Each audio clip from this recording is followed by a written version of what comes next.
2000년대 초반 소년 점프는 그야말로 전무후무한 만화계의 대왕금기를 맞이하고 있었습니다.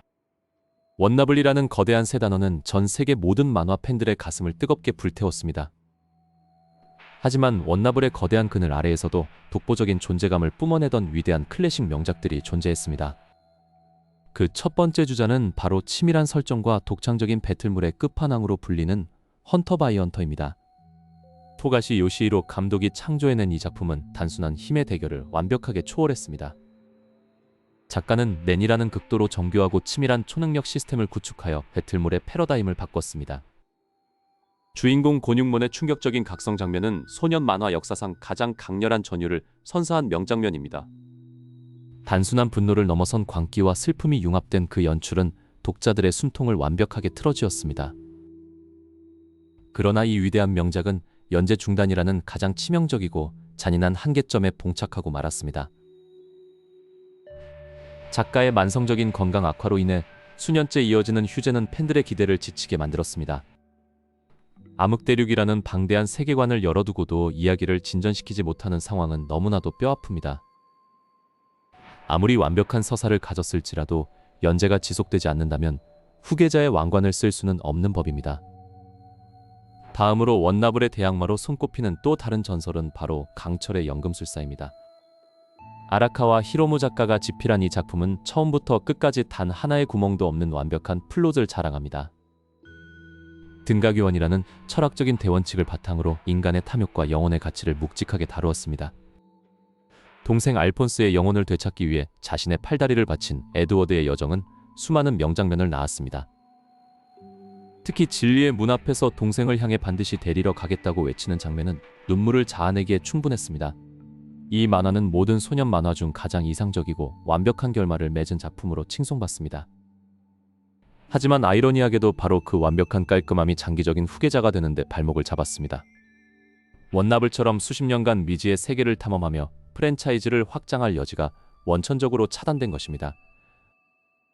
깔끔하게 끝난 단편적 걸작이라는 왕관은 얻었지만 시대를 장악하는 장기 집권의 생명력은 부족했습니다. 그리고 소년 만화의 틀을 깨부수고 전 세계에 엄청난 신드롬을 일으킨 데스노트가 있습니다. 오바 츠구미와 오바타 타케시 콤비가 탄생시킨 이 장르는 소년 만화계의 거대한 변종이었습니다. 육체적인 전투가 전혀 없음에도 불구하고 오직 대사와 두뇌전만으로 숨이 막히는 긴장감을 유도했습니다.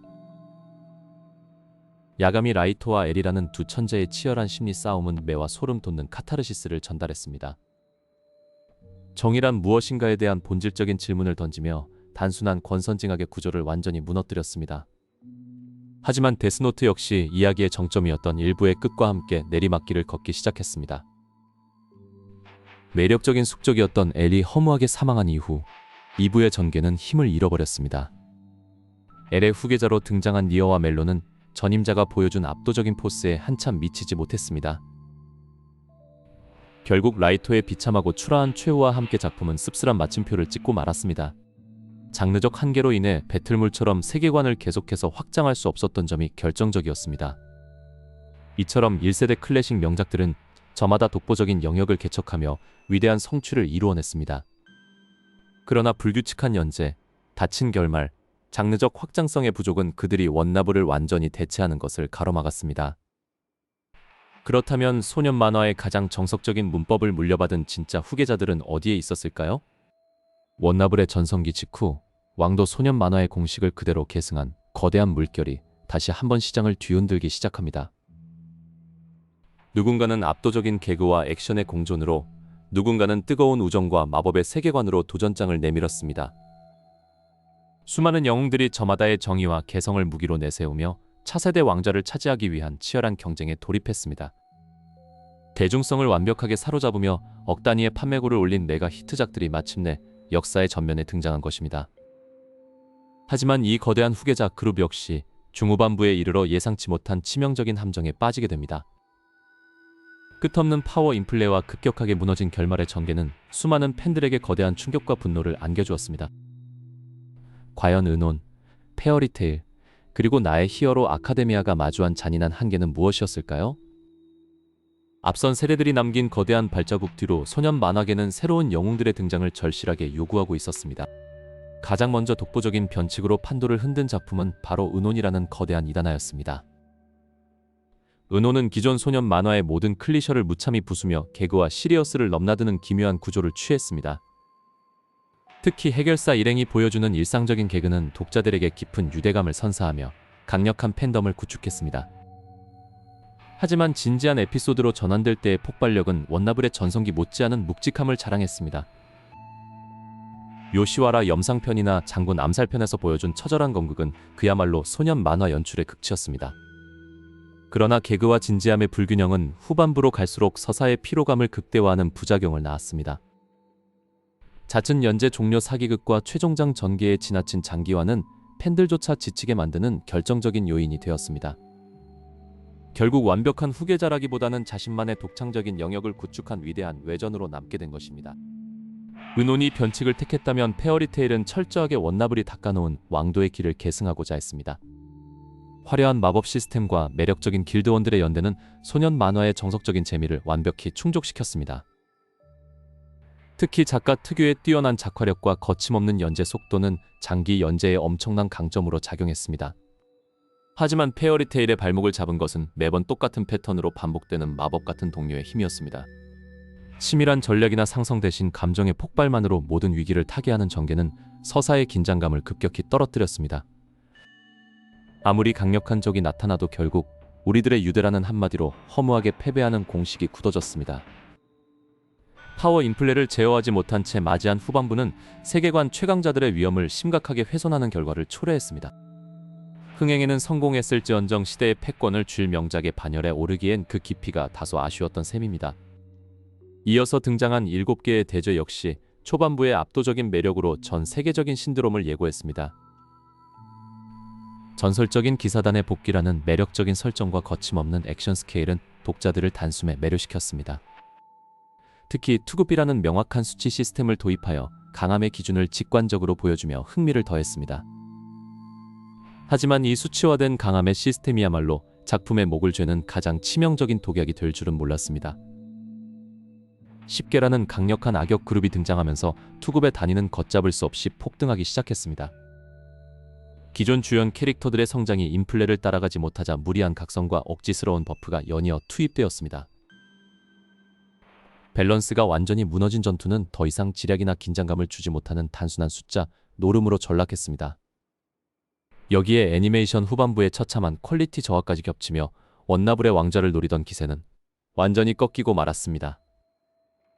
초반부의 압도적인 완성도를 생각하면 소년 만화 역사상 가장 뼈아픈 몰락 중 하나로 기억될 만합니다. 그리고 마침내 원나블의 가장 완벽한 직계 후계자이자 점프의 구원투수로 등판한 것이 나의 히어로 아카데미아였습니다. 내가 여기에 왔다라는 올마이트의 상징적인 대사는 전 세계 만화 팬들의 가슴을 다시 뛰게 만들었습니다. 능력이 없는 소년이 최고의 히어로로 성장해 나간다는 서사는 나루토의 황금기를 떠올리게 하기에 충분했습니다. 개성이라는 다양한 초능력 시스템과 정교한 빌런 연합과의 대립은 매 시즌 엄청난 화제를 불러일으켰습니다. 올마이트와 올포원의 신화적인 결전은 소년 점프 역사에 영원히 남을 명장면으로 평가받았습니다. 하지만 올마이트라는 거대한 상징이 은퇴한 이후 작품의 서사는 완급 조절을 잃고 흔들리기 시작했습니다. 주연 히어로들의 지나치게 빠른 파워 인플레는 다른 학급 친구들의 비중을 완전히 공기처럼 희박하게 만들었습니다. 빌런들의 서사에 너무 과도한 정당성과 분량을 부여하는 전개는 독자들 사이에서 거센 호불호 논쟁을 낳았습니다. 무엇보다 전 세계 팬들을 가장 큰 충격과 허탈함에 빠뜨린 것은 바로 논란의 여지가 가득한 최종화의 결말이었습니다.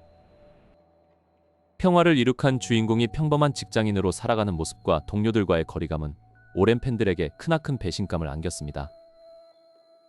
원나블의 주인공들이 남긴 전설적인 마무리에 비해 너무나도 현실적이고 초라하게 묘사된 영웅의 끝은 평가를 바닥으로 끌어내렸습니다.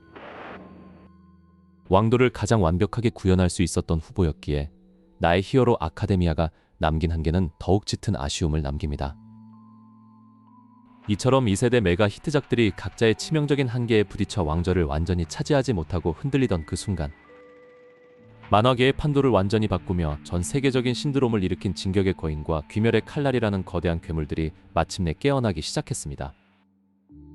과연 이 현대의 신흥 강자들은 원나블이라는 거대한 장벽을 완벽하게 뛰어넘고 진정한 시대의 지배자가 될 수 있었을까요? 2010년대 후반을 지나 2020년대에 접어들면서 만화 시장은 그 어느 때보다 격렬한 세대 교체의 물결을 맞이하게 됩니다. 가장 먼저 원나블의 왕도적 공식을 가장 충실하게 계승했다고 평가받는 작품은 바로 블랙 클로버였습니다. 블랙 클로버는 마법이 모든 것을 결정하는 세계에서 마력이 전혀 없는 주인공 아스타의 처절한 성장기를 다루었습니다. 끊임없는 노력과 우정, 그리고 포기하지 않는 근성이라는 소년 만화의 3대 요소를 가장 완벽하게 시각화한 연출이 돋보였습니다. 하지만 초반부의 진부한 전개와 애니메이션의 고질적인 작화 불안정은 대중적인 유입을 막는 거대한 장벽이 되고 말았습니다. 후반부로 갈수록 지나치게 빨라진 전개 속도와 파워 밸런스의 붕괴는 골수 팬들조차 등을 돌리게 만든 아쉬운 요인입니다. 이어서 등장한 주술회전은 스타일리시한 연출과 파격적인 설정으로 전 세계 만화계를 문자 그대로 집어삼켰습니다. 나루토의 닌자 주술 시스템을 현대적으로 재해석하고 잔혹한 다크 판타지 요소를 영리하게 버무려낸 것이 신의 한 수였습니다. 특히 고조 사토루라는 전무후무한 매력적인 캐릭터의 존재는 작품의 인기를 수직 상승시키는 기폭제가 되었습니다. 마파, MAPA의 압도적인 극상 작화가 더해지며 시부야 사변에 이르러서는 매주 트위터 전세계 트렌드 1위를 기록하는 기염을 토했습니다.